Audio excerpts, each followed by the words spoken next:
En la Biblia, Dios nunca le da a alguien un trabajo fácil. Desde Génesis, en que Dios le diría a Adán que le dé nombre a cada uno de los animales, a todo ser viviente, que es un trabajo cuantioso, porque estaba toda la creación virgen, sin siquiera tener un nombre, hasta las asignaciones proféticas de Abraham, Moisés, Elías, hasta llegar a los discípulos. Nunca vemos asignaciones fáciles. Sin embargo, la Biblia usa la palabra fácil una sola vez. Easy. Una sola vez. La palabra aparecerá una sola vez en las Escrituras y la diría Jesús. Él diría: vengan a mí todos los trabajados, los agotados de tanto trabajar, los cargados. Yo los voy a hacer descansar, les daré descanso al alma. Y luego aclara: porque mi yugo es fácil, mi carga es liviana. Uno no espera eso del Señor. ¿Cómo que el Señor dice que su yugo es fácil si sus 3 años de ministerio culminarán en la cruz? Si yo supiera que solo voy a servir 3 años después de prepararme 30 y que al final la coronación va a ser una cruz, yo no diría mi vida es fácil, no diría mi yugo es fácil.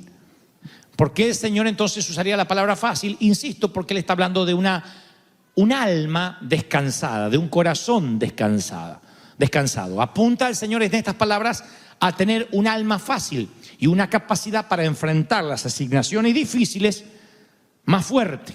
Al tener un alma descansada, tú enfrentas las asignaciones difíciles que la vida o Dios mismo te puede asignar.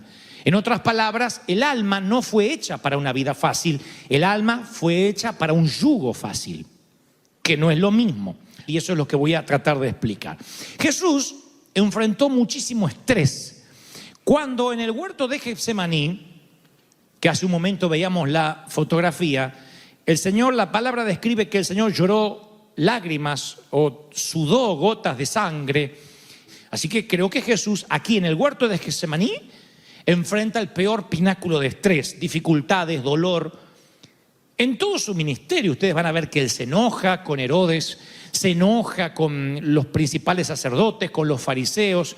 En un momento saca con un azote de cuerdas a los mercaderes de la fe del templo, les llama cueva de ladrones, o dice que han hecho de su casa una cueva de ladrones. Pero el tema es que a pesar de todo ese estrés, ustedes no van a notar que Jesús era cínico, poco cariñoso, agobiado. Por alguna razón nadie le quitaba su gozo. Cuando tú consideras la vida de Jesús, ves un patrón diferente al patrón que a veces se ve en muchos ministros, que se los ve quemados, que se los ve cansados. Alguien me dijo alguna vez, hace más de 9 años atrás, cuando íbamos a tomar la asignación de pastorear la entonces Catedral de Cristal, me dijeron: te vas a llenar de canas rápidas. Yo dije: tu abuela, porque no es mi iglesia, no es mi iglesia, no es mi carga, es la iglesia de Dios, es el pueblo del Señor. Él lo va a pastorear en su iglesia. Y tuve que aprender a la fuerza algunas cosas que yo te voy a contar hoy. Tuve que aprender a tomar en la vida asignaciones difíciles con un yugo fácil. No es un detalle menor lo que te voy a transmitir.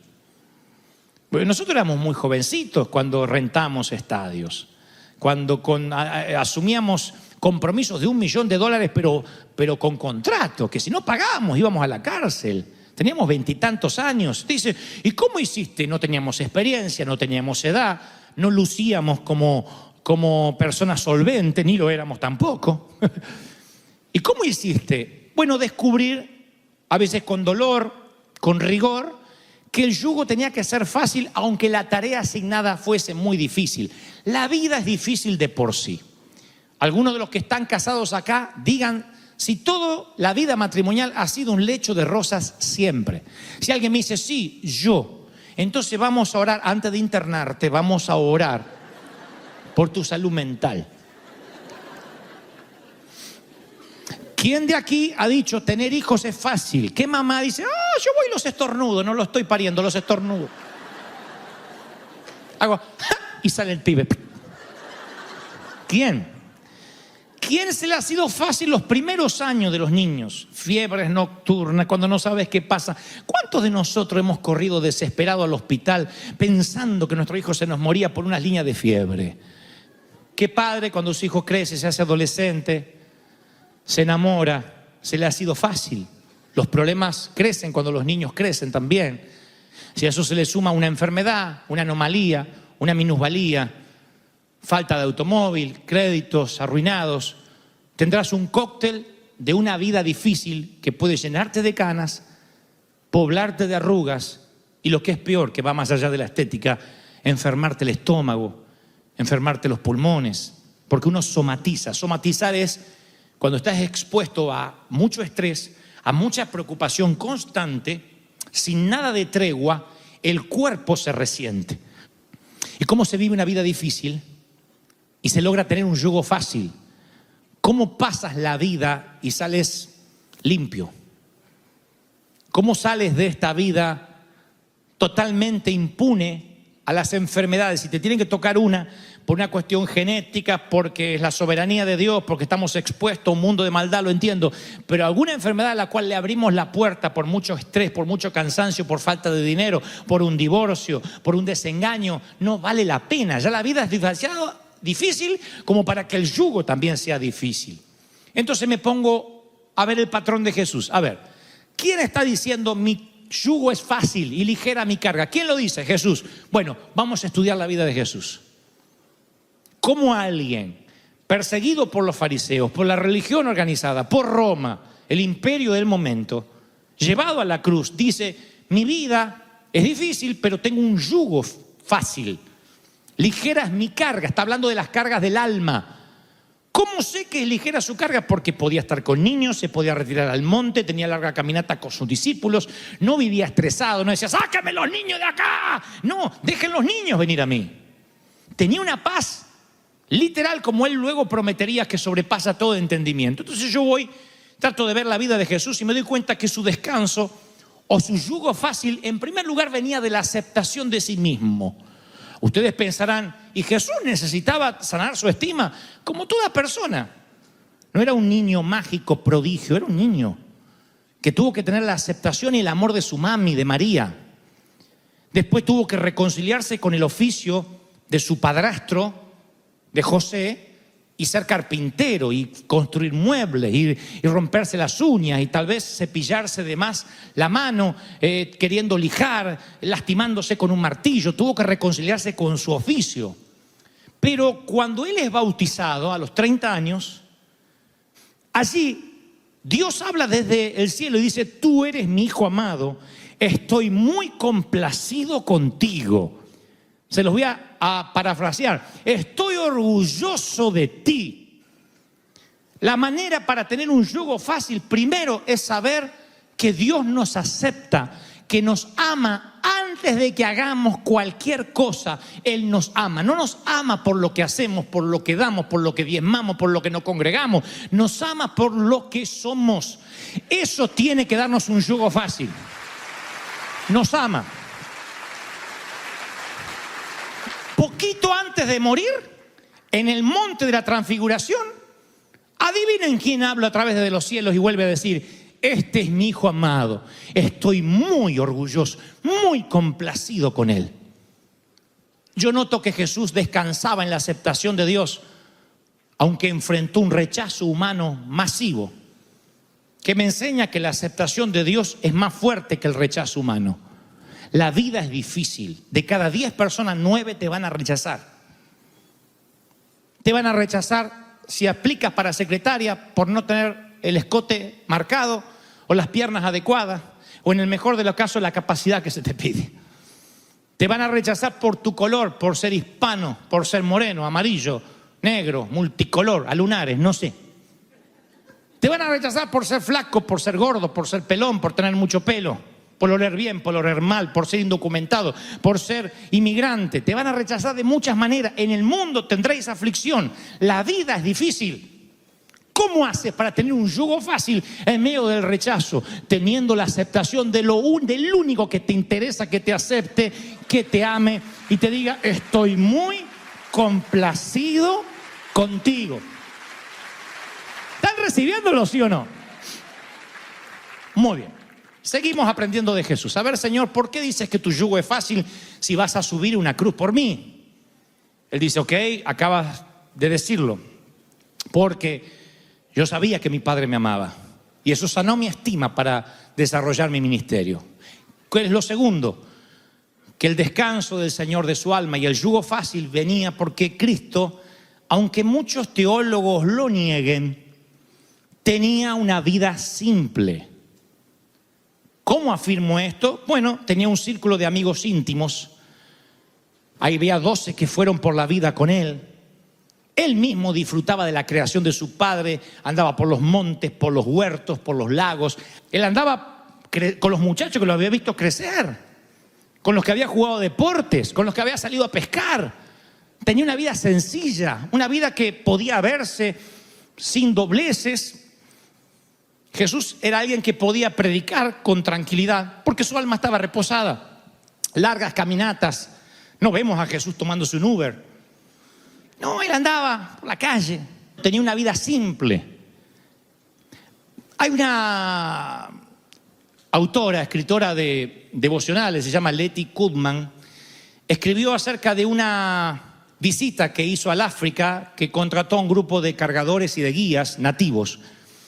Y esperando hacer su viaje rápido, quedó complacida porque el primer día caminaron un montón de millas, cubrieron un montón de millas por el medio de la selva. Sin embargo, el segundo día, todos los cargadores, los guías, que habían caminado mucho el día anterior, permanecieron sentados y ese segundo día dijeron, no nos vamos a mover. Y ella se sintió frustrada y le pregunta a una de las personas contratadas por qué los guías o los cargadores no iban a seguir con la jornada. Y dijeron, no, vamos a seguir mañana. ¿Y por qué se van a tomar un día libre?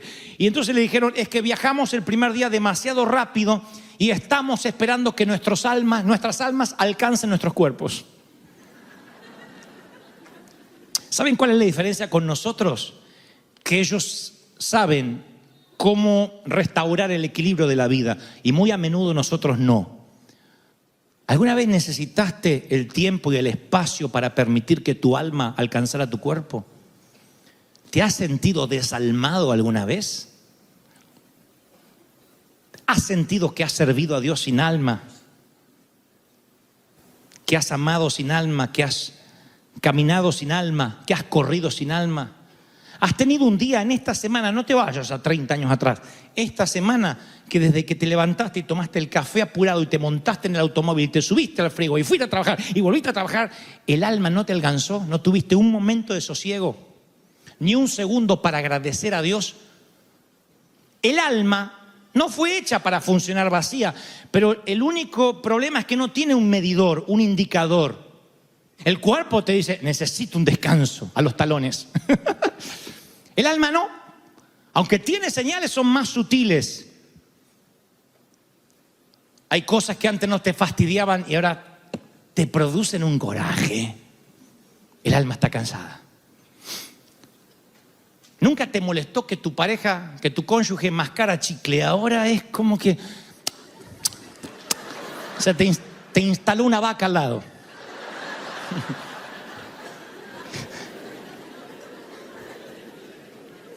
Hace unos años decía, y bueno, él ronca, ¿qué va a hacer? Pobrecito. Ahora dice, Señor, llévate este rinoceronte a otra parte.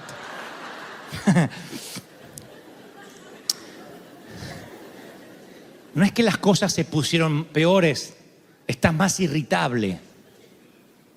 Te irritas más. El alma te está mostrando tanque vacío, tanque vacío, tanque vacío. La vida siempre fue difícil. Lo que se te está haciendo difícil es el yugo. A la vida se la puede atravesar bien y salir airoso, pero con el yugo fácil, con el alma descansada como el Señor. Si no, no sales. Terminas muerto de infarto, de verdad. No te estoy asustando. ¿Sabes la cantidad de colegas, pastores que mueren de un infarto antes de tiempo? No estuve allá, pero estoy seguro que dice, Señor, me trajiste a tu presencia. No, te viniste solo. Cuando tu alma se cansa demasiado, te haces irritable. No eres el hombre que solía ser, ni la mujer que solía ser. Te es más difícil controlar ciertos impulsos como comer, beber, gastar. porque no estás pensando con el alma aquietada. Entonces estás teniendo impulsos y cosas que antes no cometías, pero ahora el alma cansada no te reprime, no te hace presupuestarte lo suficiente. Te resulta difícil tomar una decisión, incluso si es algo sencillo, pero el alma cansada hace que hagas, que digas, que opines cosas que no opinarías de otra manera. Tienes menos valor. Se le atribuye al general Patton la frase: la fatiga nos hace cobarde a todos. Tienes menos valor. Los mismos discípulos que huyeron por miedo cuando Jesús fue crucificado fueron los que a la larga se sacrificaron por Él. No cambiaron sus cuerpos, cambiaron sus almas. Cuando estás cansado sales corriendo de la cruz. Cuando tu alma descansa, el Espíritu Santo te da fuerza, te dejas sacrificar por ese mismo que hasta ayer corrías de miedo. Tu alma tiene que cambiar. Pedro, con un alma cansada, niega al Señor y dice: yo no conozco a este tipo. Y caminó 3 años con él. Dijo: yo no conozco a este tipo, y hasta blasfemó con el alma cansada.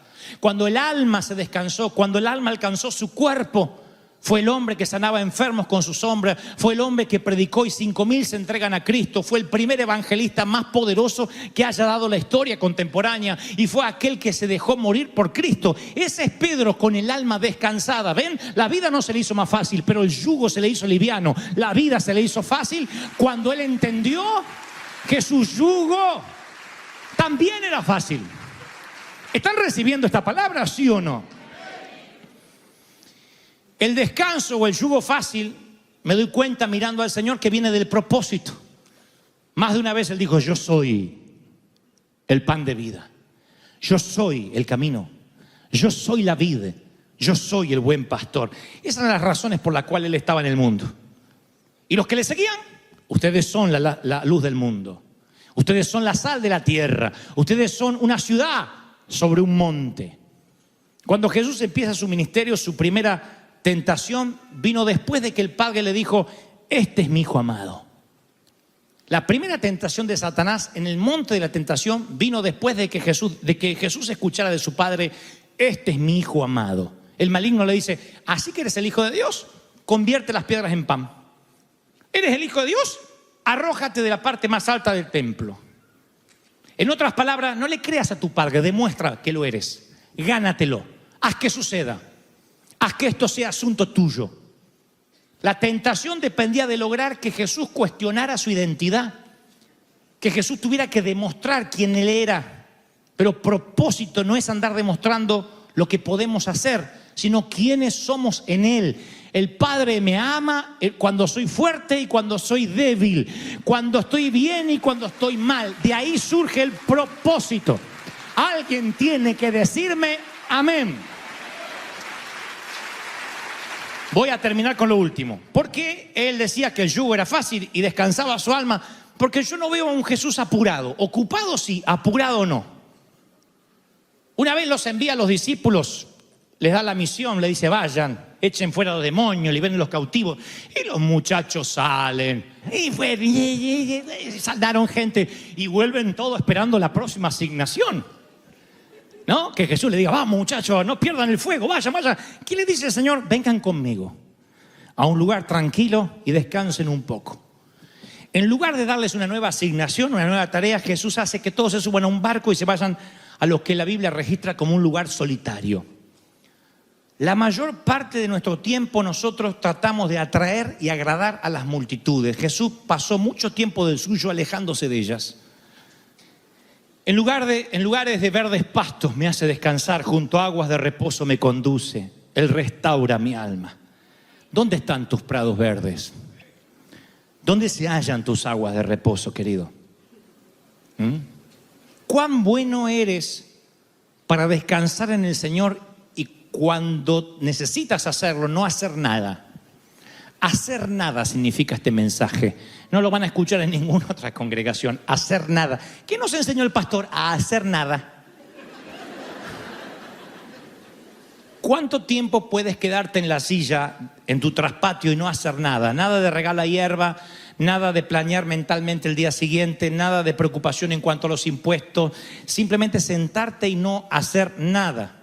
Porque por lo general todos somos buenos para hacer algo, pero en realidad somos malos para no hacer nada. Y yo no digo que la vida es fácil, te lo dije al principio, va a ser difícil, vamos a tener que hacer mucho. Pero en los tiempos de reposo, cuando Jesús iba a reposar, no hacía nada, descansaba. No siempre estaba orando, a veces estaba en silencio, a veces platicando con sus discípulos, haciendo chistes. Y dice la palabra, Él me hace descansar. El Señor no te invita a descansar, no te ruega que descanses, te hace descansar. Yo lo aprendí con dolor, levantándome muy temprano, obligándome, caminando, a veces sentándome bajo un árbol, no haciendo nada. Capacidad que solo tenemos los varones. ¿Y en qué pensaba? Nada. Y orabas, a veces sí, a veces no. A veces estoy así.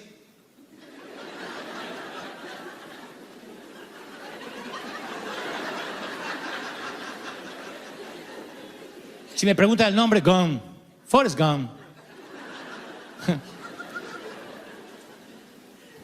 Lo necesito. No es un descanso de unos momentos que restaurará toda una vida de ajetreo. Lo necesito a diario, periódicamente. Ese descanso del alma, de concentrar tu mente, tu corazón y tu alma con lo que estás viendo, que es un árbol, demanda una tarea difícil para aquellos adictos como nosotros al calendario, al cronograma de pagos, al empleo que falta, a la familia, al mortgage.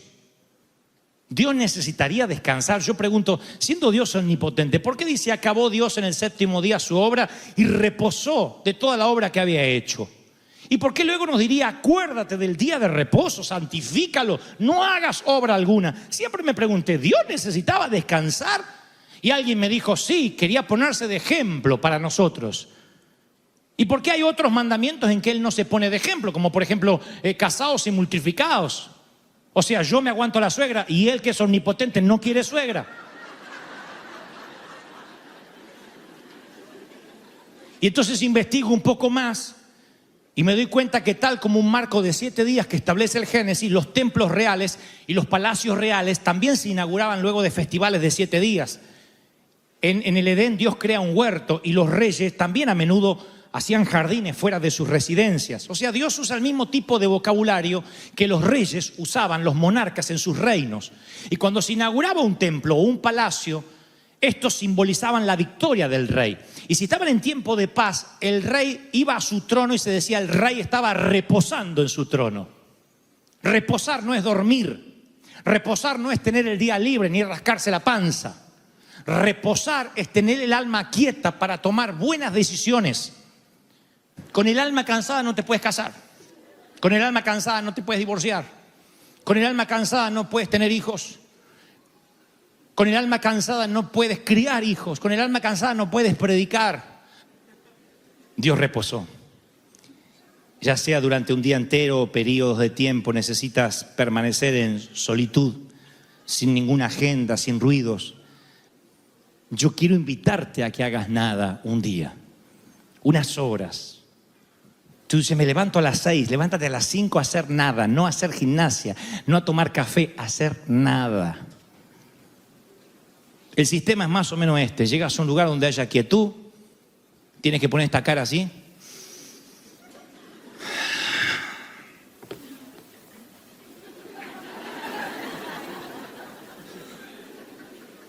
Y es como que el Señor empieza a darte una energía extra. Te levantas de ahí. A veces vas a orar, Señor, a veces te viene un salmo, una canción. A veces nada, a veces escuchas una melodía. No importa, sé libre, estate ahí, haz nada. Trata de reposar el alma. ¿Sabe cuánta gente se va de vacaciones y después necesita vacaciones de las vacaciones? Vuelve más cansado, que no, que los precios, ¿viste lo que era que comer? Gente que se mete en un hotel, son 7 en un hotel con un solo baño. ¡Sale, qué me estoy haciendo! Así pasan las vacaciones. No tires la toalla, dejaste el baño mojado. Y el que está al lado dice, ¿quiénes son? Ah, los cristianos que vinieron a descansar. ¡Vení para acá! ¡Vení para acá! ¡Vení para acá! Encima le ponen nombres bíblicos. Joel, Jonatán, te voy a reventar. Ponele Judas Iscariote, no des mal testimonio. ¡Samuel! ¡Vení, Samuel! Nunca el nombre Samuel estuvo tan gritado. Y se escucha el ruido de que dejaste el calzón.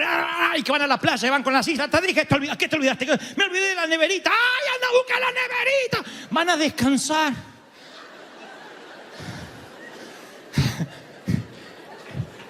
En aguas de reposo. En pastos verdes. Vuelven verdes así de las vacaciones. Y él llega al trabajo y dice, no voy más con la familia, no voy más, última vez. Él dice, con esto no me voy más, yo voy sola, la próxima vez voy sola. Así la gente toma vacaciones. Ah, pero estuvieron en Cancún. Unas fotos maravillosas. ¿Y tu alma cómo quedó? El descanso del alma no tiene que ver con un lugar, con presupuesto, con dinero, con aviones ni con maletas. Tiene que ver con encontrar un lugar donde puedas conectarte con quién eres, con tu identidad, donde llegues a escuchar, este es mi hijo a quien te amo tanto, cabezón. Te amo, te amo. Y eso te da fuerza para continuar la vida. Si crees que Dios habló, que se escuche ese aplauso porque Dios te ama y te invita a hacer nada. Vamos, celebra al Rey de Reyes, al Señor de Señores. ¡Aleluya! No, alguien tiene que aplaudir más que eso. Alguien tiene que decir, Señor, tú estás hablando con tu pueblo hoy, esta mañana, esta tarde. Nos has hablado todo el día. ¡Ah! ¡Qué maravilloso es!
Hace quizás poquito más de 50 años, quien sufría un ataque cardíaco tenía muy pocas posibilidades de sobrevivir porque se ignoraban cuáles eran los síntomas. A mí me sorprende que hace menos de la mitad de un siglo la medicina no sabía identificar o diagnosticar lo que ocurre previo a un infarto. Pero los infartos, aún los infartos, tienen una explicación médica. Les preceden ciertos síntomas que si uno los tiene en cuenta, uno puede prevenir. De allí la palabra medicina preventiva. Deberíamos ir al dentista, no cuando la muela se nos infectó y tenemos la cara hinchada como Kiko, sino que deberíamos ir al dentista antes para revisar cómo está nuestra salud dental. Eso se llama ir al dentista preventivamente. Deberíamos hacer eso en términos espirituales. Prevenir, no resolver el pecado después de. No después de que ocurre el incendio ir a apagarlo. Siempre es bueno prevenir. Siempre es bueno más prevenir que después tener que curar. Eso es ser una iglesia proactiva en lugar de ser una iglesia reactiva.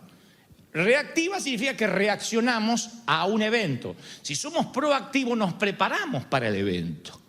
Y como pastor, mi negocio no es ir a visitarte a un hospital. Sigo hablando metafóricamente en términos espirituales. Mi negocio no es ir a verte al hospital en terapia intensiva porque estás viviendo en pecado o estás triste o estás angustiado o la vida te pasó por encima. Mi trabajo, mi negocio, en el mejor de los sentidos, es prevenir que no te pase. Entonces, como pastor, yo siempre digo, Señor, enséñame a ver los síntomas, los propios, los ajenos, para evitar un infarto espiritual, para evitar lo que es peor, una muerte espiritual. Y algunos de esos síntomas, muy pocos, pero llamativos y muy determinantes, es la pérdida de apetito espiritual. Esto es para hacer un autoanálisis, un autodiagnóstico, para que no te sorprenda un infarto. ¿Han tratado de comer sin hambre? Cuando dices estoy lleno o estoy inapetente, es horrible. Te ponen el mejor plato y no lo quieres comer. Y dice, bueno, si no como no pierdo nada, adelgazo en todo caso, hago ayuno. Pero cuando pierdes el apetito espiritual, viene una palabra de Dios y te aburre. Puede venir el mejor de los predicadores y lo miras con desdén, porque has perdido el deseo de comer, de alimentarte. Por eso un síntoma de lo que puede devenir en un infarto espiritual es la pérdida de apetito espiritual. David decía, de madrugada te buscaré, mi alma tiene sed de ti, mi carne te anhela. En tierra seca y árida donde no hay aguas, ahí yo te busco. Cuando perdemos ese anhelo por el Señor es cuando nos sentimos desconectados, cada vez oramos menos, un día no hallamos razón para venir a la congregación y de tener un corazón ardiente se nos hace un corazón tibio. De esto no está exento nadie, ni yo, No es que si sirves al Señor el corazón está ardiendo siempre y eres una chimenea caminando. No. Uno puede entibiarse fácilmente. Entonces, yo sé lo que es el deleite de la oración, pero sé lo que es la disciplina de la oración cuando me tengo que obligar a orar. Señor, no sé qué decir, no tengo palabras, no me sale, se me va la mente, pero acá estoy, háblame. Estoy obligándome a orar. Porque si yo obedezco mi carne, por lo general va a llegar un momento que no voy a tener ganas de orar nunca. Si yo espero sentir leer la Biblia, por lo general no la voy a leer nunca. A lo mejor si estuviera en una isla desierta leería la Biblia, pero estoy en una casa como la mayoría, con wifi, con banda ancha de internet, con miles de canales de televisión, con cientos de opciones para entretenerme. El mundo grita tan fuerte que si no me obligo a tener apetito espiritual, me vuelvo raquítico. Dejo de recibir, dejo de leer la Biblia. Nuestros jóvenes hoy no leen la Biblia, no la conocen. Hace poco un joven de la iglesia decía, yo le mencioné algo sobre Zacarías y dijo, es una broma, ¿no? Zacarías no está en la Biblia. Le digo, sí está. Me está bromeando. O sea, uno le podría decir, como dice Luis Fonsi 3:16, despacito, ve a la presencia del Señor. Oh, bueno, ¿te lo creen? Y esa ignorancia, esa generación neófita en cuanto a la palabra de Dios, ¿es culpa de quién? Es culpa de la gran autopista de información en la cual estamos inmersos. Hoy en día cualquiera tiene un celular y sabe por dónde está pasando el huracán, puede ver por satélite la casa de Mengano, de fulano, uno se entera de todo. No es que uno tiene que esperar el lunes al noticiero de la mañana para saber qué pasó. Al momento, al instante. Es querer tapar el sol con un dedo, no estar informado. Y tenemos que estar informados porque esta es la tierra y el mundo que nos tocó vivir y esta es la época que nos tocó vivir. Ahora, ¿cómo conservamos el apetito espiritual? Obligándonos. Hay momentos que tienes que decir, bueno, tengo que tener una dieta de lectura de la Biblia. Y no estamos hablando, lee la Biblia en un año, léete un capítulo por día. Tienes que decir, bueno, a ver, aunque yo tenga un día corrido, en un momento todo el mundo, creo, todo el mundo acá va al baño. ¿Sí o no? Creo. Si alguien hace mucho que no va, tiene otro problemita y oramos después. Pero la mayoría va. Vamos a ser número 2. Y ustedes dicen, ¿y por qué estás hablando eso? Porque cuando yo predico me gusta ser práctico, para que digan, bueno, ¿y cómo hago? ¿Y cómo lo hago? Bueno, yo te voy a decir cómo se hace. coloca una Biblia ahí al lado del trono blanco de justicia. Una Biblia, entre tantas revistas, entre People y no sé qué, coloca una Biblia. Entonces, mínimamente acá, a menos que tengas la unción de la gallina, tardas más de 2-3 minutos. ¿No?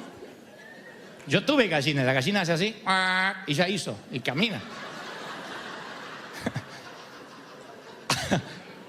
A menos que tenga la unción del pollo y la gallina, 3 minutos, en el mejor de los casos, en el peor 15 minutos, 20 minutos. Te da tiempo a leer la Biblia y leer un pasaje de las Escrituras. Ahí es cuando la mente te va a decir, bueno, pero esto no significa nada para mí, no me dice nada, no importa, te queda en el depósito, créeme. Tú lees un pasaje de la Biblia que para el momento por ahí no te sirve, pero dice, Señor, enséñame, no hagan bibliomancia. No es a ver qué me sale, porque no es un horóscopo. Es, Señor, ayúdame a ver qué quieres que lea. A lo mejor es un versículo. Si dices, no la entiendo mucho la Biblia, empieza por los salmos y los proverbios, que la entiende un niño. Vea los salmos y los proverbios. No te compliques queriendo entender qué dijo el mensaje a las iglesias, el Espíritu Santo a Sardis. Ve a Apocalipsis, a Salmos, a Apocalipsis. Bueno, si estás estreñido de vientre, léete el Apocalipsis. Ve a los salmos, a los proverbios. Entonces, miren, yo no tengo nada marcado acá, pero voy a los salmos y veo empiezo a abrir. Gracias, Señor, he invocado tu nombre, pregono tus maravillas. Gracias porque no me preocuparé por ningún temor. Lo lees, 2 minutos, ya tienes Biblia. En el transcurso del día te va a tocar que pasas una crisis y ese versículo está en tu depósito. El Espíritu Santo solo puede tomar lo que hay en el depósito. Si yo no estudio, no tengo nada para predicar. Es mentira, Dios pondrá palabra. No somos burros ni robots. No, uno tiene que llenar el depósito. Si yo lleno el depósito de series de Netflix, es lo que voy a tener para responder ante la vida, ante una crisis. Lo que aprendí mirando los zombies. Pero si yo lleno el depósito de Biblia, entonces ante la vida voy a saber aconsejar, voy a saber qué decirle a mis hijos. La sabiduría va a brotar, el Espíritu Santo toma de lo que hay adentro. Ahora, ustedes dicen, bueno, pero ¿qué va a ser un versículo diario? Bueno, si vas 1 o 2 veces al baño, ya vas a tener 2 o 3 versículos por día. No creerán cómo eso te va cambiando y te hace que el apetito espiritual regrese. Digo lo del baño no como una doctrina, se me ocurre. Si tú tienes la disciplina de leer antes de dormir al lado en la mesa de luz, porque no prendes el televisor enseguida, bueno, gloria a Dios. Si tienes la disciplina de leer en el living, gloria a Dios. Pero a veces la tecnología nos juega en contra. Nosotros decimos hoy, no, yo lo que uso es la Biblia en el celular, la tengo en el celular. Como la tienes siempre, lo más probable es que no lo leas nunca. La tengo acá la Biblia, la tengo acá. Pero nunca el poder de Dios se libera porque lo tengas acá. No es el libro de Harry Potter. La palabra tiene que estar viva. Yo tengo que comer la palabra guiada por el Espíritu Santo para que esa palabra sea aplicable en la vida. Entonces a veces decimos, no, yo tengo la Biblia acá, tengo 7 versiones de la Biblia. ¿Y cuándo la lees? No, nunca, pero la tengo acá. El tenerla acá, a veces esa información no significa intelectualidad. El tener mucha información no significa que eres un hombre o una mujer preparada. La preparación, el ser dúctil en las palabras, el tener depósitos surge de la disciplina a la vieja escuela, a la vieja usanza. Disciplina. Yo no sería el hombre que soy, no me considero un hombre muy inteligente, pero si estoy por un poco encima de la media, es porque yo iba a las bibliotecas a estudiar. Y estudiaba, no existía el copy-paste. Yo hoy no estudiaría nada. Hoy iría a Google, Wikipedia, copy-paste, ni lo leo. Busco la forma en que no descubran que lo pegué de internet y paso el examen. Antes me lo tenía que aprender. Y si no quería estudiar, decía, me voy a copiar para que no me descubran que me copiaba los brazos así, me lo escribía por acá. No lo hagan en casa, esto cuando yo no tenía a Cristo en el corazón del todo. Por copiarme me lo aprendía. Entonces casi no lo tenía que leer porque al haberlo escrito, para escribirlo en letras tan chiquititas para que no me descubran, me lo había aprendido. Hoy en día la información hace que aprendamos poco Sin embargo, tenemos mucha información. En términos de internet, yo no haré un juicio de valores respecto a esto y de las redes sociales, pero en términos espirituales es grave tener un montón de información y poner a ver a cualquier predicador 24 horas del día. No era algo que nosotros teníamos. Poner YouTube y escuchar lo que dijo cualquier predicador hoy domingo en cuestión de minutos no era algo que teníamos. Servicios en vivo no era algo que teníamos.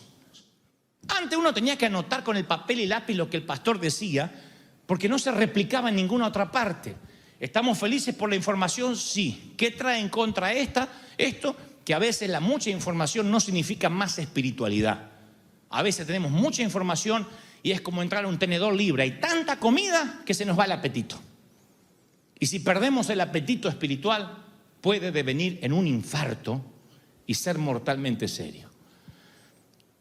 Otro síntoma, la fatiga física. Somos cuerpo, alma y espíritu, pero hay una fatiga que cuando ves que no se te va, ni con 7, 8 horas de sueño, lo que tienes fatigado no es el cuerpo, sino la mente.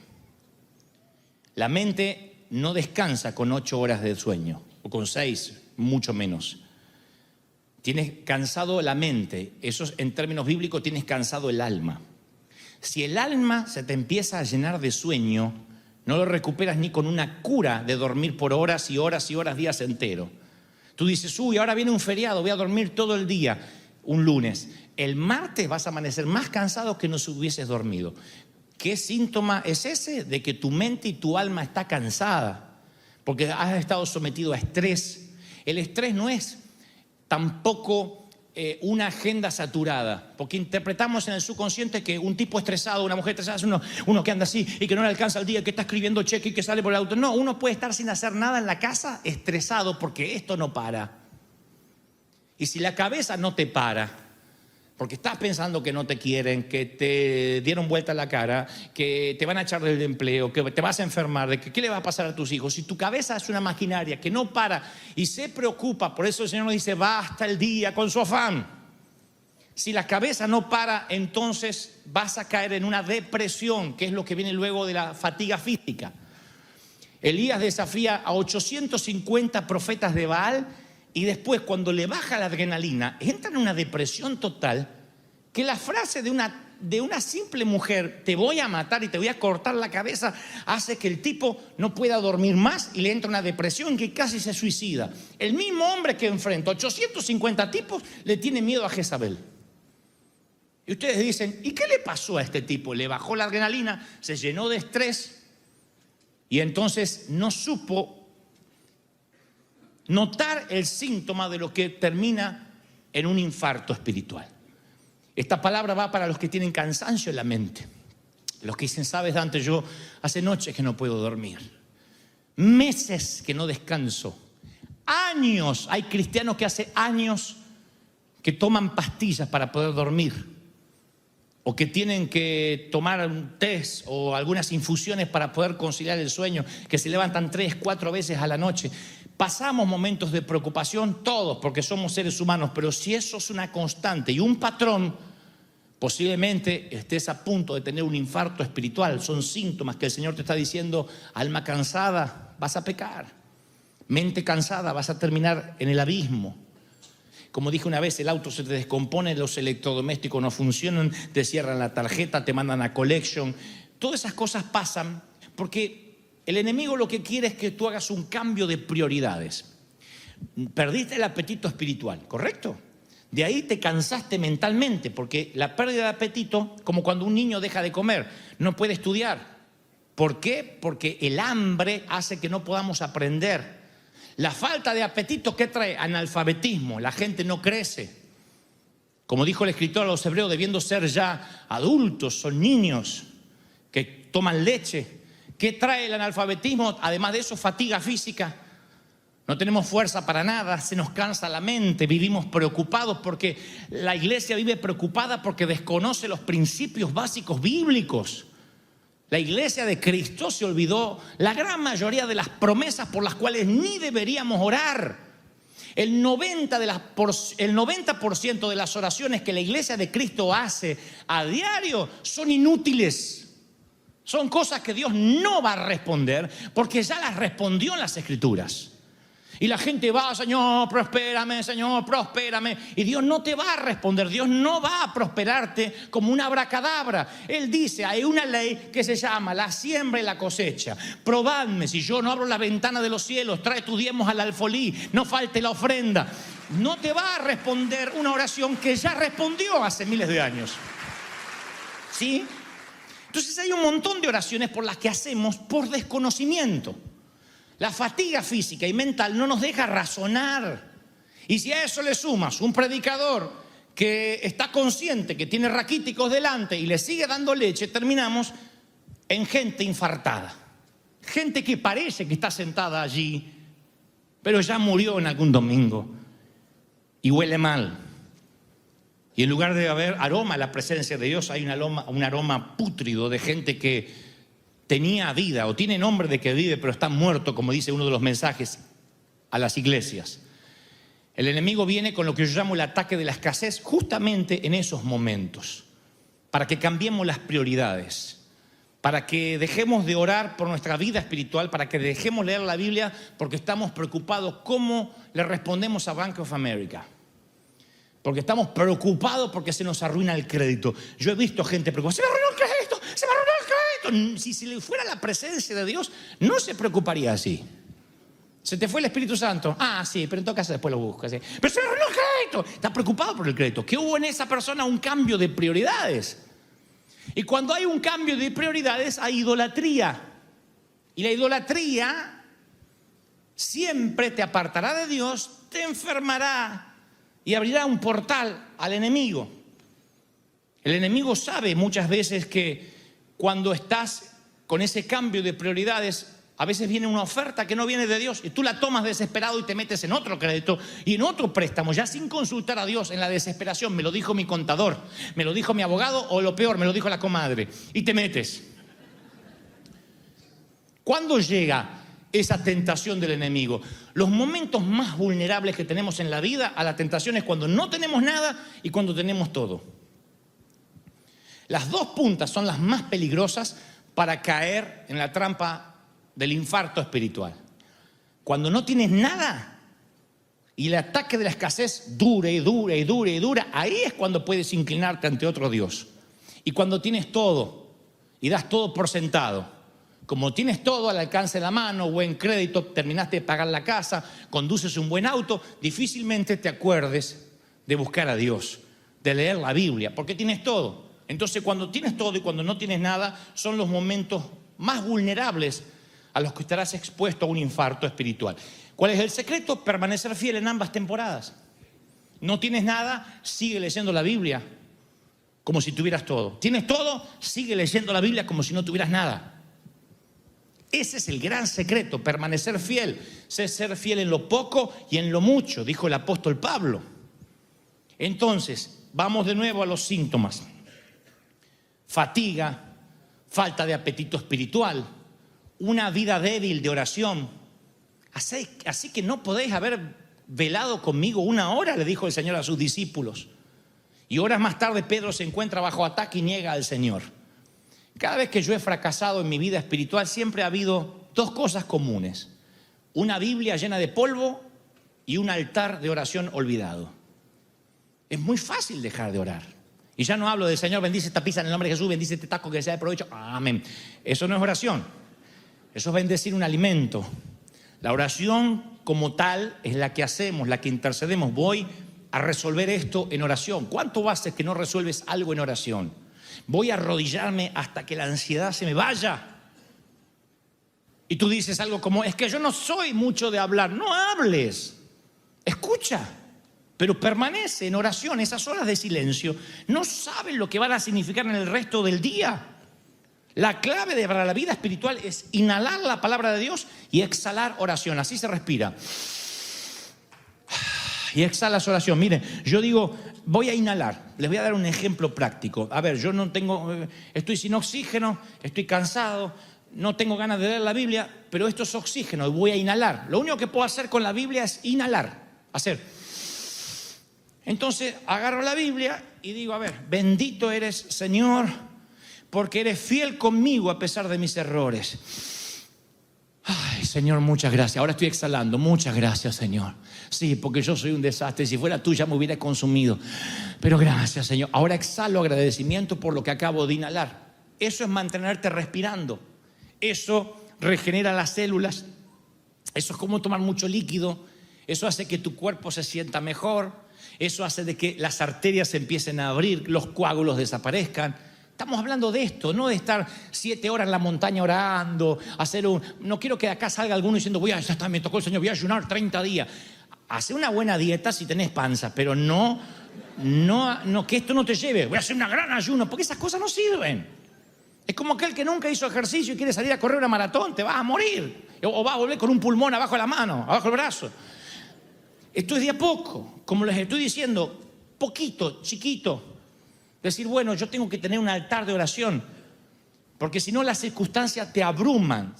Entonces, tienes la mente cansada, pérdida de apetito, ya no oras, mucho menos lees la Biblia, un día regresas a los malos hábitos. Así es como tiene un infarto uno. No de golpe, cayó en pecado, nadie cae en pecado. Peca el que quiere pecar. Así es como uno regresa a los malos hábitos. Ojalá hubiésemos muerto en la tierra de Egipto, le dice Israel a Moisés, cuando teníamos carne, cuando comíamos, pero nos sacaste en este desierto para matarnos.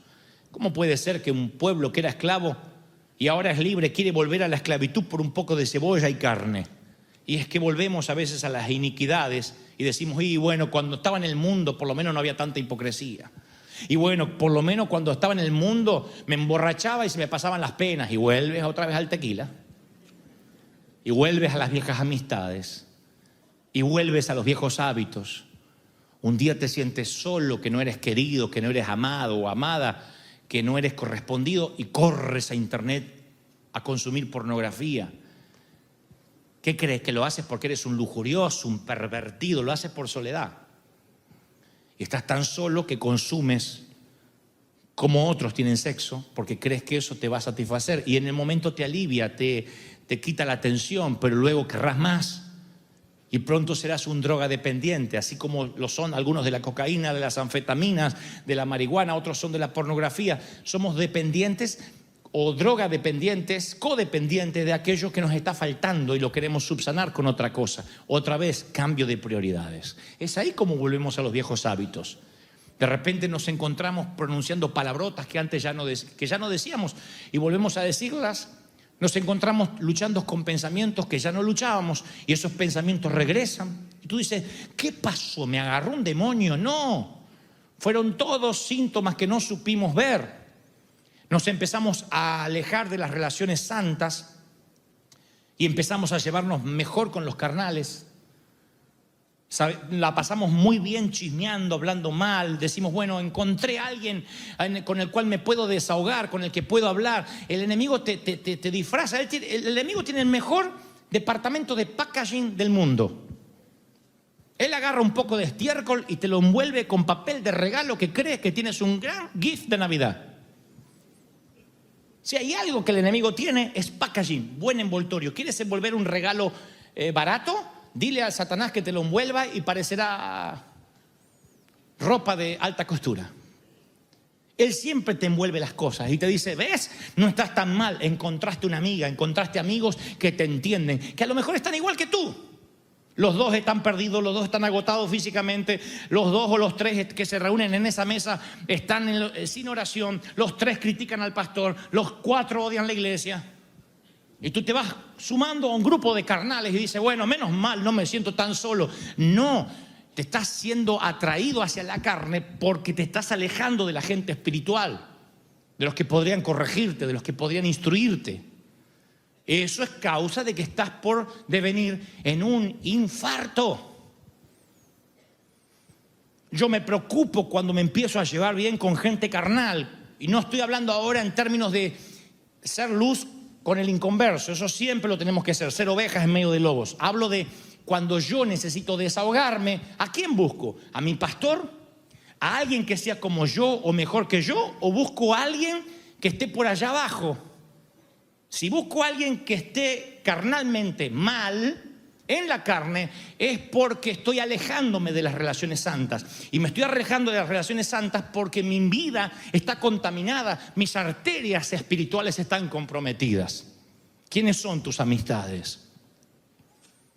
E insisto con esta aclaración, acércate al inconverso. Rodéate de ellos para predicarles. Estoy hablando de cuando tú necesitas sentarte en un diván, en un sillón, y que te hablen, que te den esperanza, que te ayuden. ¿A quién escuchas?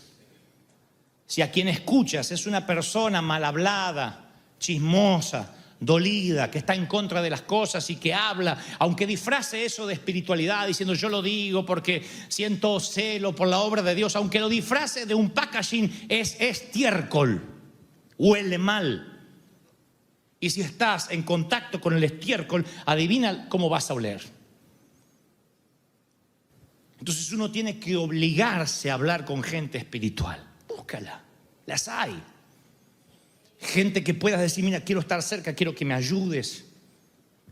Gente a las que puedas llamar a cualquier hora de la madrugada y que sabes que te va a alentar y no te va a juzgar, te va a alentar a salir, a que no tengas un infarto.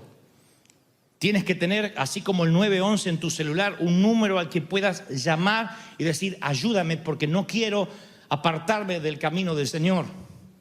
Necesito que me ayudes a volver a mi vida de oración. Por eso es determinante, si ahora mismo mientras estoy predicando estás propenso a cualquiera de estos síntomas, es determinante no abandonar el lugar de poder. No abandones la iglesia. Y esto no es proselitismo barato. ¿No te gusta como yo predico? Está bien, porque yo no soy un billete de 100 para gustarle a todo el mundo. Debería, porque soy argentino, pero no le gusta a todo el mundo. Entonces tú tienes que decir, necesito un pastor. Si soy yo, enhorabuena. Si es otro, enhorabuena, bienaventurado. Pero necesitas estar en un lugar donde estás asegurándote que vas a crecer. Porque cuando estás en batalla espiritual, el enemigo intentará alejarte de la iglesia. Y tú dices, bueno, no me voy a volver mundano por no ir un domingo. No, claro que no. No pierdes la salvación ni por eso, ni por no tomar la Santa Cena nunca, ni siquiera si nunca te bautizaste, tampoco pierdes la salvación. Pero sí puedes perder una palabra direccional que Dios tenía justamente ese día. Puedes perder el maná del día, que no se puede guardar para el lunes porque se pone feo. Entonces te quedas un domingo sin comer. Y un día sin comer te empieza a cerrar el estómago. Genera una anorexia espiritual, o lo que es peor, una bulimia espiritual. Lo poco que comes lo vomitas. Recibe 2 o 3 palabritas y lo vomitas enseguida y estás otra vez vacío. Y te vuelves anoréxico porque tantos domingos, tantas semanas sin recibir, que te vuelves raquítico. Y cuando eres raquítico se te cansa la mente. Cuando se te cansa la mente y te fatigas, te llenas de ansiedad. Te rodeas a gente carnal y terminas regresando a los viejos hábitos y terminas apartándote de la iglesia. Damas y caballeros, bienvenidos a un infarto. Eso es un infarto espiritual. Abandonar el lugar del poder. Abandonar las relaciones espirituales. Salomón dijo, mejores son 2 que 1, porque si se cayere uno, levantará a su compañero. Pero hay del solo, que cuando cayere no habrá segundo que lo levante. Ven, necesitamos sabiduría para cultivar relaciones. No solo relaciones tóxicas y agotadoras. Necesitas rodearte de gigantes espirituales que han peleado las mismas batallas que tú peleaste y que continúan de pie. Es lo único que te va a mantener. Gente que te pueda levantar, que diga, no importa, vamos a salir adelante. Eso es lo que necesitamos. No alguien que nos señale, no alguien que nos arroje piedras. Por eso es determinante estar en el lugar de poder, en Sión, y rodearse de buena gente. Y por consecuencia, para evitar los infartos, estar bajo la protección pastoral. El pastor es aquel que trae una palabra fresca de parte de Dios, que te redirecciona y tú te pones bajo su cobertura. Pero no tener pastor es peligroso porque devienen infartos y no hay nadie que te pueda ayudar.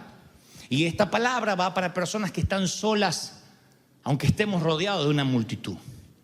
Necesitas rodearte de gente espiritual. Necesitas buscar a alguien a la cual puedas recurrir y decir, sabes, ora por mí. Incluso sin tener que contar detalles, porque a veces algunos no son de hablar demasiado y está bien. Eso compete a tu estructura emocional, a cómo fuiste formado por Dios. Pero decirle a alguien, mira, no te voy a contar detalles, pero ora por mí. Estoy bajo fuego. Y es maravilloso tener a alguien que diga, por supuesto, ya mismo oramos y ora por ti y te levanta sin juzgarte. Mira, sigo bajo fuego. ¿Podrías intensificar tus oraciones? Sí. Y tienes a alguien que dice, te bendigo, te cubro, asigno una guardia de ángeles para que te proteja. Necesitamos eso, prevenir infartos. Y mi querido, si tus arterias están comprometidas, tienes que tomar decisiones drásticas, ya. Porque si te mueres, porque comes mucha hamburguesa o muchos tacos y no tienes dieta saludable, pero tienes a Cristo en el corazón, dejas el cuerpo malogrado acá y te vas con el Señor. Pero si te mueres espiritualmente, no importa cuando te mueras a la carne, te vas a ir para el infierno. Y entonces yo habré fracasado. Si comes cualquier porquería de lunes a viernes, yo no seré el autor intelectual de eso porque no soy médico. Pero si te mueres espiritualmente, yo daré cuenta por tu vida, por lo menos porque no te dije. Entonces te tengo que decir. Tienes que prevenir el infarto. Y si tú dices, y Dante, ¿cómo hago ahora que ya estoy tan metido en lo que estoy metido? ¿Cómo salgo? Porque estoy con malas relaciones, porque con gente que no me debería juntar, porque no tengo apetito. ¿Qué puedo hacer? Yo una vez les conté que la Cobra Rey, porque lo vi en un documental de Discovery, a veces veo Discovery. La Cobra Rey suele tener 4 metros de largo. Sus glándulas venenosas, una serpiente africana, tiene suficiente veneno para matar a 1000 personas, a 1000 personas adultas. Cada año los elefantes mueren picados por una de estas Cobra Rey y ningún adulto podría soportar una carga de veneno que ellas llevan. Y el documental mostraban que esta serpiente cambia la piel por año, pero los párpados les quedan cerrados porque se le cae la piel y la deja sin visión.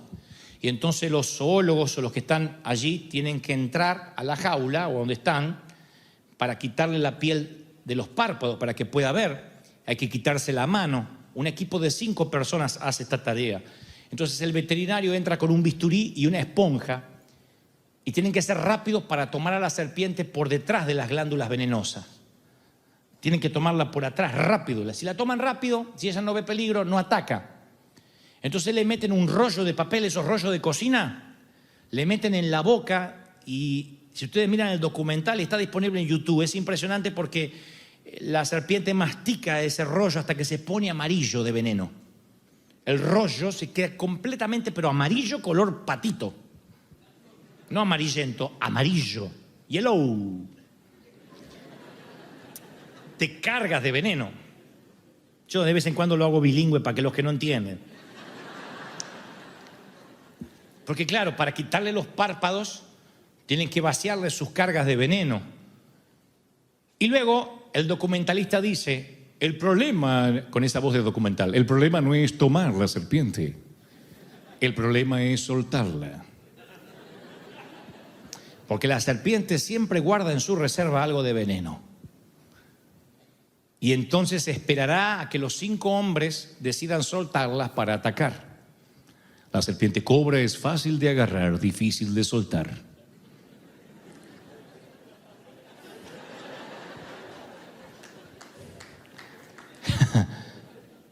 Y los malos hábitos son fáciles de agarrar, difíciles de soltar.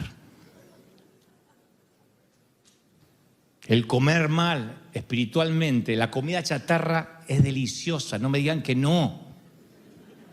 No me digan que eres feliz comiendo lechuga como un canario, porque no lo eres. Ay, yo como rúcula. No vas a comprar la rúcula con papa frita llena de tapatío. Pues que me muero feliz, dijo el mariachi. ¿O no? ¿Sí? Y la comida chatarra en términos espirituales es deliciosa, si no, no habría multitudes. Cuando un predicador dice, hoy se va a sanar todo el mundo, cruzada de poder apostólica, profética, repita conmigo, declare, haga un pacto, bla, bla, bla, bla. La gente le encanta eso. Pero mueren de lunes a viernes porque no se alimentan. Porque el día que les falta el apóstol que les grita lo que tienen que hacer, no saben comer solos. Si el apóstol o el profeta no dice, a ver el avioncito, comen, no comen. Están solos y no saben leer la Biblia. Les falta el pastor porque el pastor se va, porque se muere o peca, qué sé yo. Y se muere toda la iglesia porque resulta que eran dependientes del pastor. Ahora resulta que dicen que River depende de Dante porque estoy predicando acá todos los domingos. No, mi obligación es estar todos los domingos. Pero mi obligación también es que cada uno dependa de Dios, no del pastor, dependa del Señor, de su vida espiritual. Si crees que Dios habló, que se escuche ese aplauso. ¡Aleluya! El avivamiento en calle Broadway. River Church es un río que no se detendrá jamás.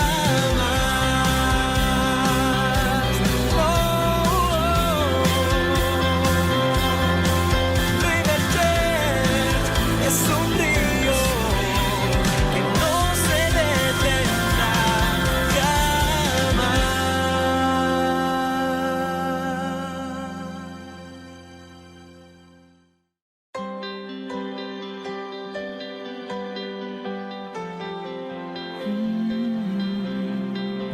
Viento de alguna otra parte, la llama no se apagará. Es un río que no se detiene. Y el arca por fin esta casa. El rey ha venido a morar. El avivamiento en calle Broadway. River Church es un río que no se detendrá jamás.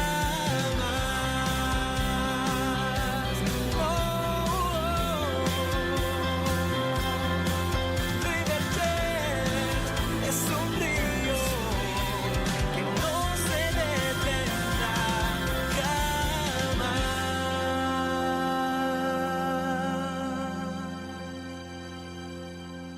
Yo había leído hace muchos años que en los primeros años, del siglo pasado, un psicólogo ruso llamado Iván Pavlov hizo ciertos experimentos que le valieron el premio Nobel. Iván Pavlov se alzó con el Nobel después de varios experimentos, todos muy atípicos, muy, por cierto, singulares. Ustedes saben que los perros, los que hemos tenido mascotas o tenemos, segregan saliva de manera natural cuando huelen la comida, cuando escuchan los platos. Ellos segregan saliva, no solo cuando están sudando, sino cuando desean comer.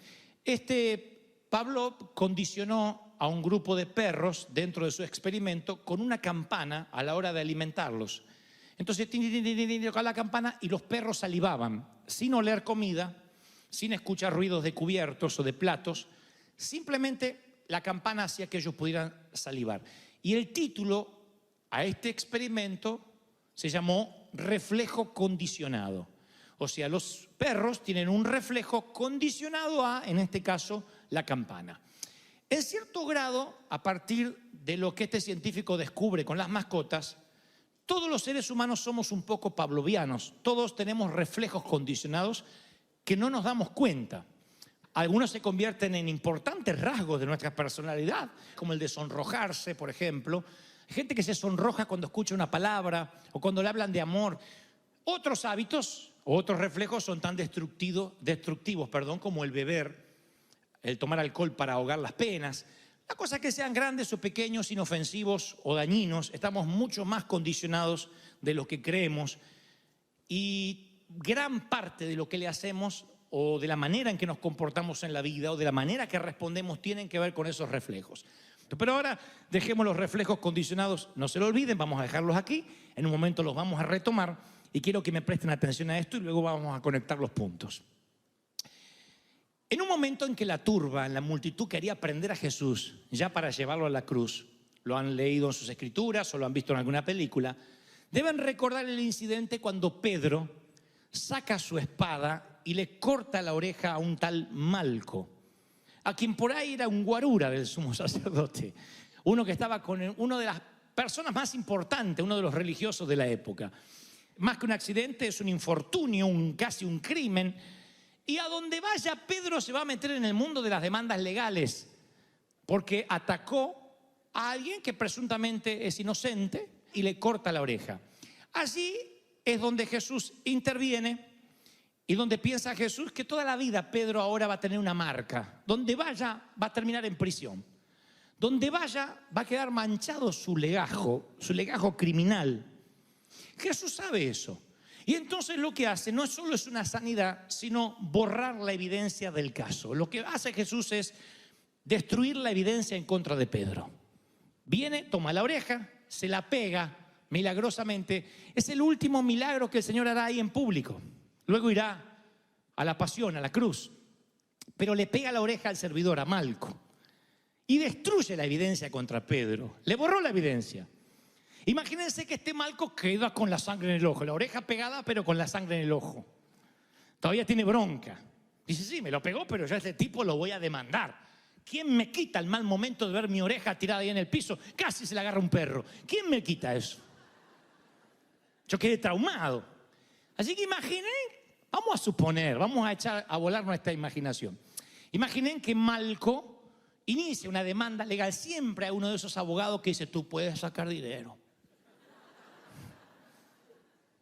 Vieron que aparece hasta en la televisión acá, ¿no? Usted tuvo un accidente, no le duele nada. Fíjese que le duele algo. Usted puede tener mucho dinero. Entonces, si me parece que me duele acá, siempre hay gente así. Así que imaginen que un abogado hábil da con Malco y le dice, vamos a demandar a este tipo. Sí, pero me la pegó. La macana es que el problema es que Jesús me la pegó la oreja. Bueno, sí, te la pegó, pero ¿no te quedaron cicatrices? No. ¿Pero no te duele un poquito a veces? No sé si por la humedad, por ahí porque te la pegó. Y llevan el juicio a alguna corte. Lo citan a Pedro. Pedro, ya Cristo resucitó. Citan a Pedro. Estás predicando allí y se te llegó una citación judicial. Tienes que ir. Yo me imagino al juez leyendo la demanda, la carátula, dice intento de asesinato. Y Malco le dice, señor juez, yo quiero demandar a este señor que se dice cristiano, que se dice seguidor del Mesías, porque a mí me cortó la oreja. ¿Qué va a preguntar cualquier juez? ¿Qué va a preguntar? ¿Me deja ver la oreja? ¿Cuál oreja fue? Esta. ¿Estás seguro que fue esa? Sí. Perdón, pero yo no veo ninguna anomalía. Así que como no hay ninguna anomalía en su oreja, cerrado el caso por falta de evidencia. Y más de una vez el pobre Malco ha dicho, pues no me dejó ni una marquita, porque Jesús cuando sana lo hace bien, no remienda por la mitad, no arregla las cosas. Cerrado por falta de evidencia. Yo recuerdo, y esto también alguna vez lo conté, creo que en la Catedral de Cristal, que se hace una nueva ley en Argentina, hace muchos años, que decía que los autos tenían la obligación de pasar por una verificación técnica. Y alguien que trabaja conmigo me dice, mira, mi papá trabaja en el departamento de verificación técnica, tengo un amigo que trabaja ahí, que es amigo de mi papá, etcétera, y que no tienes que llevar el auto. Como tu auto está tan nuevo, me das número de placa y te traigo el papelito y lo pegas y ya está. Para mí era un ahorro de tiempo, porque tenía que llevar a la mañana el auto, hacer la fila, perder un día entero. Entonces yo decía, sí, me quiero ahorrar todo ese trabajo. Así que le pagué, valía lo mismo. Y me trae el papelito de la verificación técnica y dice, total, tu auto no echa humo, está bien, y lo pega ahí. Yo dije, bueno, providencia divina, no había mala intención en mi corazón. Un día nos para un policía, nos detienen y me dice que el sello ese era falso. Y dice, acompáñennos. ¿A dónde? A la comisaría. Nos llevan a la comisaría escoltado con 2 motocicletas. La primera vez que me sentí un presidente, nada más que era un delincuente, pero me sentí escoltado. Llegamos a la comisaría, le ponen unas fajas al auto en las puertas para no abrirlos más, que eso se le hace a los autos secuestrados o robados. Digo, si le ponen la faja esa cinta, digo, no voy a poder entrar. Dice, no, es que usted no se lo va a llevar. Este auto está acusado el auto y el propietario de falsificación de documento público. Así que me leen los derechos, tiene el derecho a llamar a un abogado, a permanecer callado. Yo que voy a terminar preso por el condenado este que me trajo el papelito. Decía, pero yo no sé. Bueno, me inicia una causa legal, viene un fiscal. Yo llegué, obviamente en camión, volví a casa, en bus. Me preguntó dónde está el auto secuestrado. No sé qué habrá hecho el auto cuando yo dormía. Y pasé unas noches terribles sin poder dormir. Hablo con el muchacho que me trajo y dice, yo voy a dar la cara cuando nos citen. Y vamos ante un fiscal y él dice, señor, yo quiero hablar. Yo trabajo con él y un amigo de mi papá me dijo esto y esto y esto y esto. Y este que es mi jefe nada tiene que ver. Yo le dije, te lo voy a traer. Acá está cuando me pagó. Hallamos gracia en el fiscal. Nunca olvidaré lo que me dijo. Nunca olvidé esa frase que le da título al sermón de hoy. Dijo, ok, Gebel, voy a cerrar este caso por falta de evidencia. Y cosió la causa. Se dice coser la causa porque literalmente son folders que se cosen con hilo y aguja. Los que dicen, guay. Los que son de Despacito para acá, que no saben lo que estoy hablando, antes eran en folder, no eran en archivos computarizados. Y eso se cosía la causa, nunca más se vuelve a descoser. Literalmente con hilo se cosía. Y te voy a coser la causa, me dijo. ¿Qué me va a hacer qué? La causa te voy a coser. Yo, ¿qué tengo para perder a esta altura? Dije yo. Andá a saber lo que me quiere coser. Cerrado por falta de evidencia. Me encanta esa frase, falta de evidencia. ¿Qué significa la falta de evidencia? No significa que eres inocente, necesariamente. Significa que no hay evidencia para condenarte. Pregunta, ¿Pedro es culpable? Sí lo es. Lo que no hay es evidencia en contra de Pedro. ¿Nosotros somos culpables ante Dios? Sí. Y aquí todos pecamos y estamos destituidos de la gracia de Dios. Lo que no hay es evidencia. Satanás lo que no tiene es evidencia para condenarnos. No puede acusarnos. No hay evidencia, no hay pruebas. Viene Cristo, te limpia con su sangre. Satanás sabe que estás limpio porque Cristo te limpió, pero no te puede condenar. Aunque sabe que en el fondo fuiste culpable. Eso es algo fascinante. Pero vamos a Pedro, que es lo que nos compete esta mañana. Pedro es culpable de intento de asesinato, crimen en la carátula. Hay un fiscal que le tiene bronca a Pedro y le tiene coraje y lo quiere llevar a la cárcel. Y un Malco que no tiene las evidencias para condenarlo, pero que cada vez que puede quiere hacerle un problema. Lástima que no lo puede llevar nunca a la corte, no hay evidencia. Y el punto siguiente es, ¿qué pasa cuando Dios borra las evidencias, pero aún Pedro se sigue sintiendo culpable y no hay evidencias? ¿Qué pasa cuando Dios dice, yo ya te perdoné, te limpié, y el que no se puede olvidar del crimen eres tú porque el crimen existió?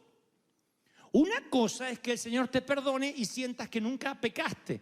Otra cosa es cuando tú conoces tu naturaleza, Dios dice no hay evidencias y tú te autoculpas, te autoinfliges culpabilidad y no te dejas ser feliz. ¿Se acuerda que dejamos los reflejos pavlovianos acá? Ahora los vamos a tocar, los vamos a conectar con esto. Hay un reflejo condicionado de Pedro que alguna vez yo hablé, que a mí siempre me llamó la atención, yo creo que lo tenía. La culpabilidad no deja de ser un reflejo saludable si eso nos lleva a un arrepentimiento. Uy, hice tal cosa, me voy a arrepentir para que no haya evidencias en mi contra. Pero cuando Dios quita las evidencias y aún así te sigues sintiendo culpable, te obsesionas tanto con los errores del pasado que pierdes las oportunidades del futuro. Allí es cuando te faltan agallas para continuar, porque siempre estás cargando con una mochila de la cual Dios dice no existe. Hay un montón que cargan maletas vacías Y las cargan sin saber que están vacías, creen que están llenas de culpa, pero tú tienes la culpa acá, no en las maletas. Dios ya te libró de la culpa. Ese es el gran secreto que tanto nos cuesta entender en el juego de la vida eterna. Que uno tiene que sentirse libre, perdonado por el Señor. Quizás emprendiste un matrimonio y te fue mal. ¿Quién cuando se casa en el altar está pensando que se va a divorciar? No contestes por las dudas, pero creo que la mayoría no. Nadie dice me divorciaré si esto no funciona. Nadie. Entonces te divorcias, no una vez, 2 veces. Llegas al Señor, dices, me va mal en el amor porque me divorcio, porque no sé elegir. Llegas con una culpa. ¿Qué hace el Señor? Borra la evidencia, te perdona y borra la evidencia. Ya nadie más te tiene que llamar divorciado o adicto al divorcio o divorciada o nadie, así sea por un tema de infidelidad, por lo que haya sido, punto, se borra la evidencia. Eres nueva criatura, nuevas son hechas todas las cosas, nuevas. Pero vamos a suponer que tú no te perdonas. Y entonces vas a emprender una nueva pareja y estás con la carga emocional que no puedes soltar. Esa carga del pasado es cargar evidencias contigo que no deberías cargar. Si yo fuese tu abogado te diría, no dejes cabos sueltos, elimina tu pasado. Vamos a borrar toda evidencia. Vamos a hacer que el Señor pegue la oreja. Restaure tu fracaso en el amor, restaure tu quiebra financiera, borra todo lo que te ate con el pasado para que el diablo no tenga con qué acusarte. Pero cuando tú cargas con un pasado del cual Dios ya te perdonó, quizás corra la misma suerte de Pedro. Prendieron a Jesús, lo llevaron a la casa del sacerdote. Pedro seguía de lejos. Encienden una fogata en el medio del patio, se sientan alrededor, Pedro se les une. Una criada lo ve a Pedro entre la lumbre y dice, hey, tú estabas con Jesús. Ahí es cuando Pedro dice, wow, me llevan a la cruz también. Están buscando a Jesús y a los cómplices. Pedro dice, no, yo no lo soy, no soy un seguidor. Una hora más tarde dice, tú estabas con él, con el Galileo. No. Más tarde viene alguien y le dice, tú hablas como él. No. Y ahí es cuando el Señor lo mira a Pedro. No es una mirada de acusación, sino la mirada casi cómplice de un abogado para con su defendido. No hables, no metas la pata más, hispano. Shh. Si Jesús hablaba, lo delataba. Con que Jesús dijera, Pedro, ¿qué tal, Peter? ¿Negándome? ¿Qué hacemos? ¿Estás negándome un poquito hoy? Si Jesús hablaba, lo delataba. Así que Jesús lo que hace es... Y Pedro justo lo estaba negando cuando Jesús lo mira. Dice, no, yo no tengo nada que ver con esto. Es ahí, tal como Jesús se lo había dicho unas horas antes, se escucha...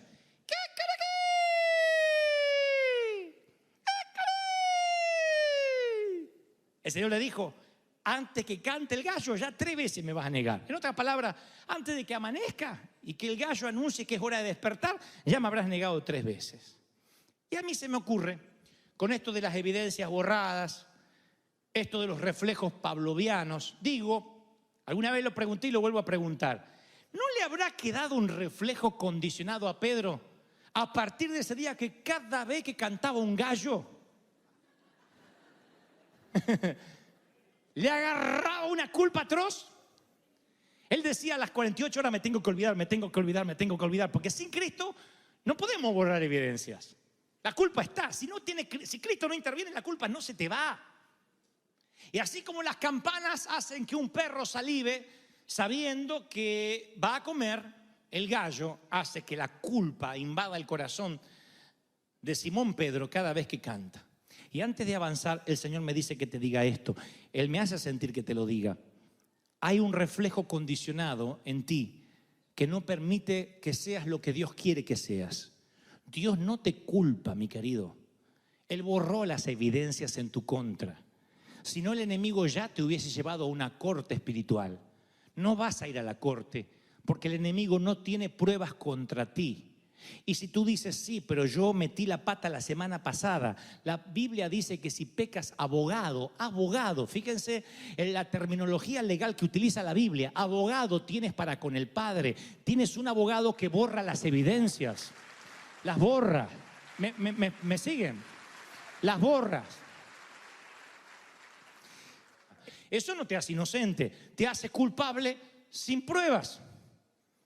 Te hace culpable sin prueba para acusarte. Eso es maravilloso. Sí, eres pecador, pero el Señor borra todo. Eso es algo que no te puedes olvidar nunca. Ahora, Pedro siente ¿qué? Una mañana. ¿Qué? La segunda mañana. ¿Qué? La tercera mañana, la cuarta no aguanta más y dice, yo soy un fraude, y se va a pescar. Conocen la historia.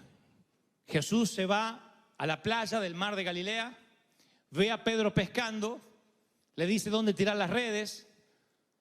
Pedro reconoce que es el Señor, viene corriendo y ahí está Cristo resucitado, con sus manos horadadas de haber pasado por la cruz como único recuerdo de su sacrificio. Y allí tienen un diálogo. Le dice, Pedro, Simón, hijo de Juan, ¿me amas? Pedro contesta según una versión, tú sabes que te quiero, apacienta mis corderos. Vuelve a preguntarle, Simón, ¿me amas? Tú sabes que te quiero, cuida mis ovejas. Por tercera vez Jesús le pregunta a Simón, ¿me amas?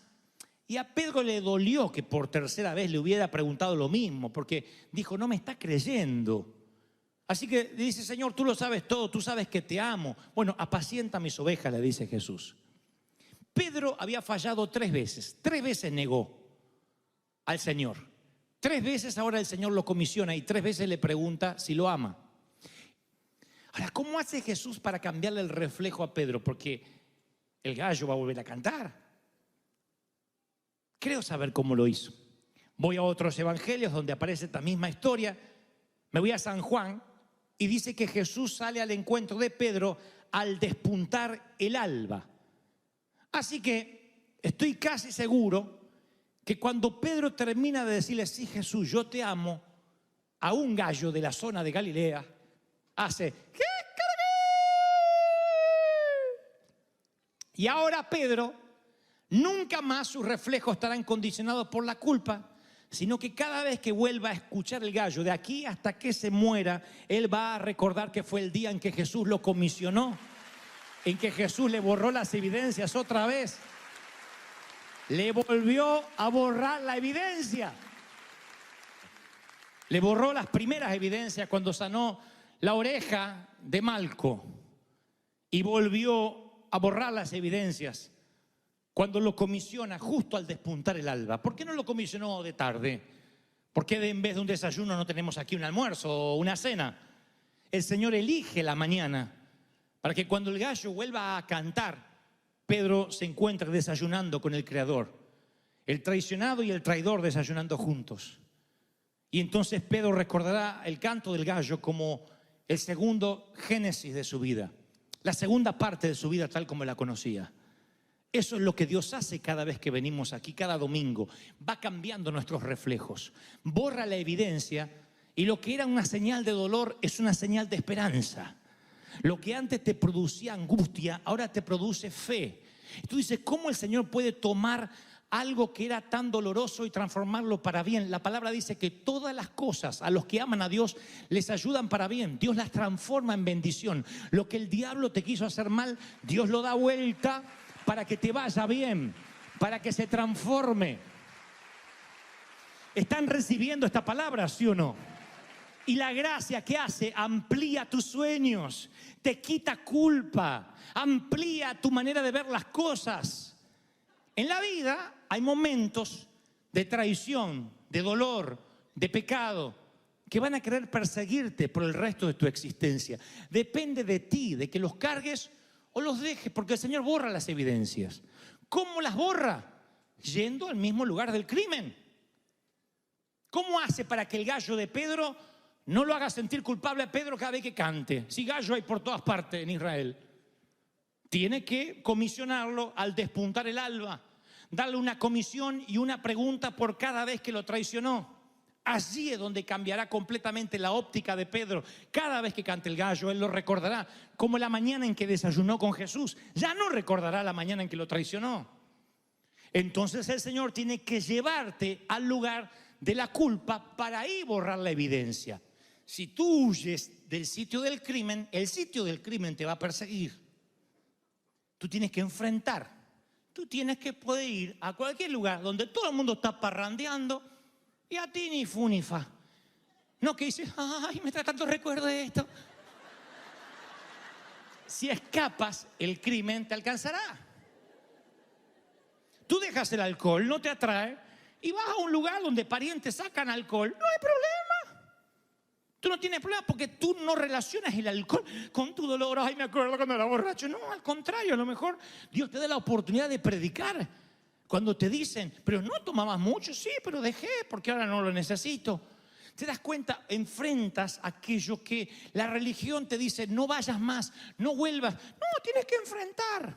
La única manera de hacer luz es meterte donde hay oscuridad. Pero si vives escapando de la oscuridad, no podrás iluminar. La única forma de salar es meterte donde hay sin sabor. Entonces tú te aseguras de ser sal, te aseguras de ser luz y luego te metes a donde los gallos gritaban tu culpabilidad.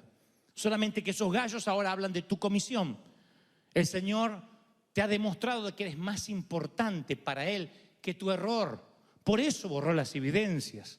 Él no quiere a Satanás acusándote. A él se lo conoce al diablo como el acusador. Siempre te va a acusar. A eso se dedica, a acusar. Siempre te va a acusar. Cuando sientas culpa, adivina de dónde viene esa culpa. No digas, el Señor me está redarguyendo. La culpa viene siempre del enemigo. Lo que viene del Espíritu Santo es una necesidad de arrepentirse. Ay, Señor, te fallé, perdóname. Envuelto en amor. La culpa es un chaleco de fuerza psicológico que no te deja ser feliz. No puedes ser feliz al lado de uno que se siente culpable. No puedes ser feliz detrás de alguien, de un líder que se siente culpable. Necesitas ser libre. Y el Señor vino a traer libertad a los cautivos y nos hizo libres. Libres de culpa, libres de condenación. ¿Me están siguiendo? Terminaré con esto. Mi tío, que además era mi padrino, el tío Tito Stockley, tenía una colección de muñecos de porcelana en su casa. Y cuando llegabas a la casa de Tito, él miraba a los niños. Yo tenía 4 años, mi hermano es unos años más, y decía, pueden mirar, pero no se toca. Un día no resistí nunca más la tentación y cuando no había nadie tomé uno de esos muñecos con tan mala fortuna. ¡Puf! Y la porcelana, ese día aprendí que la porcelana no es irrompible. Recuerdo el ojo de uno de los muñecos que hizo.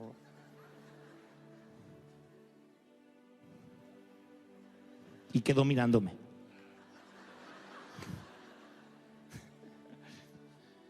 Y literalmente mi trío, que escuchó el crash, entró a la habitación. Yo me quedé así, duro. Él miró el desastre y me dio un abrazo. Me abrazó fuerte. Y aunque no dijo una sola palabra, me pareció oír, Dante, tú eres más valioso para mí que una colección de muñecos. Y luego hizo y borró la evidencia y se metió el ojo en el bolsillo. Mamá nunca se enteró que hice pedazos un muñeco de porcelana, pero yo ese día descubrí que era más valioso que una colección de muñecos. Me lo hizo saber mi tío. Eso es lo que el Señor hace cuando llegamos a Él. Nos abraza y nos hace sentir que valemos más que el error que cometimos. El Señor hará todo lo posible para que tu pasado no tenga cabos sueltos y que cuando venga el acusador solo pueda hacer una cosa, que es a lo que se dedica, mentir. Y las mentiras pueden progresar en cualquier corte humana, pero nunca prosperan en la corte de los cielos. La mentira no puede contra un Dios que es verdad. Si crees que Dios te habló, dale un aplauso al Rey esta mañana y dile, el Señor ha hablado hoy. Bendito sea Dios. No. Celebra más que eso. Porque el canto del gallo